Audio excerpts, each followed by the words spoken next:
Bonjour à tous, aujourd'hui on va parler alimentation et immunité. Tant en qualité qu'en quantité, notre alimentation influence la barrière microbienne et l'équilibre immunologique de notre intestin.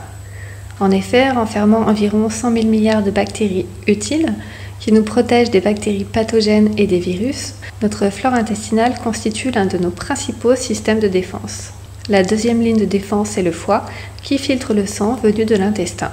S'il est avéré que l'alcoolisme et le tabagisme entraînent des dépressions immunitaires, par carence entre autres de la vitamine C, des vitamines du groupe B, du magnésium et du zinc, ainsi que la prise de médicaments en continu tels que les antibiotiques ou encore les corticoïdes, la malnutrition est certainement l'une des premières causes des déficits immunitaires. Par malnutrition, il faut entendre mauvaise nutrition, c'est-à-dire la consommation d'aliments qui perturbent le processus d'assimilation digestive, s'opposant ainsi au bon renouvellement du matériel immunitaire. Alors, que faire ? Réduire les aliments que nos enzymes ne sont pas en capacité de digérer correctement, tels que les produits laitiers, spécialement de vache, les céréales à gluten, les graisses saturées, les sucres raffinés, les aliments cuits à des températures trop élevées, les préparations industrielles, les produits contenant des additifs, des traces d'herbicides, de pesticides, des conservateurs, etc. Voyons maintenant en détail comment favoriser l'équilibre immunologique de notre intestin. Les protéines. Les anticorps sont constitués de chaînes d'acides aminés dont la formation et le renouvellement sont assurés par les substances protidiques. Donc, consommons de la viande mais sans excès, pas plus de 2 à 3 fois par semaine, et de préférence de la viande blanche, mais également du poisson, plutôt des petits poissons gras pour les précieux oméga 3 fois par semaine au moins, mais également des œufs 2 à 3 fois par semaine, mais aussi des légumineuses et des céréales complètes pour leurs apports supplémentaires en vitamines du groupe B et en minéraux. En ce qui concerne les vitamines, nous avons la vitamine A et provitamine A. Importante pour la stimulation de l'immunité, elle se trouve principalement dans l'huile de foie de morue, le jaune d'œuf et le beurre, ainsi que les végétaux colorés, vert, rouge, orange et jaune, mais aussi le millet, le riz rouge et le riz noir, qui comportent du bêta-carotène, le précurseur de la vitamine A. Concernant les vitamines B5, B6, B9 et B12, elles interviennent dans l'élaboration des anticorps. On les trouve dans le foie, la levure de bière, les germes de blé, les lentilles, le chou-fleur, l'avocat, la banane, les oranges, le poulet, les poissons, et notamment les poissons gras, le pollen, les champignons, les céréales complètes, qui sont les plus riches en vitamine B6. La levure de bière, les abats, les champignons, la viande, les poissons, les œufs, les lentilles et la gelée royale sont les plus concentrés en vitamine B5, tandis que les folates, la vitamine B9, surtout localisée dans les feuilles des végétaux verts, les algues, l'avocat, les légumineuses, les oléagineux, le jaune d'œuf.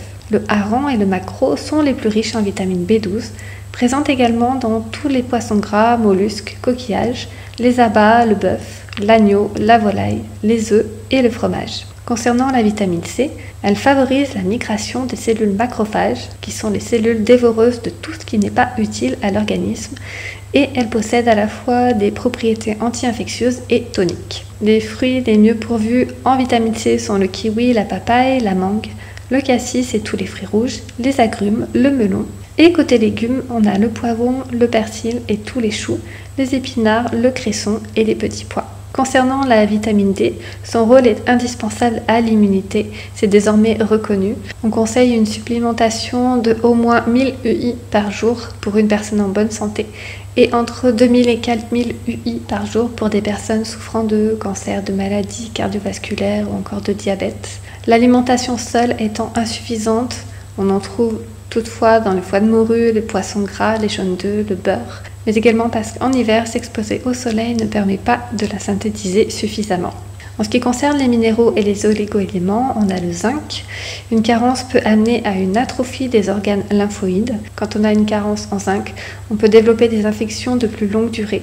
Le zinc est présent dans les huîtres, le germe de blé, le foie de veau, le shiitake séché, les graines de courge et en plus petite quantité dans le jaune d'œuf, les noix de cajou et le cacao.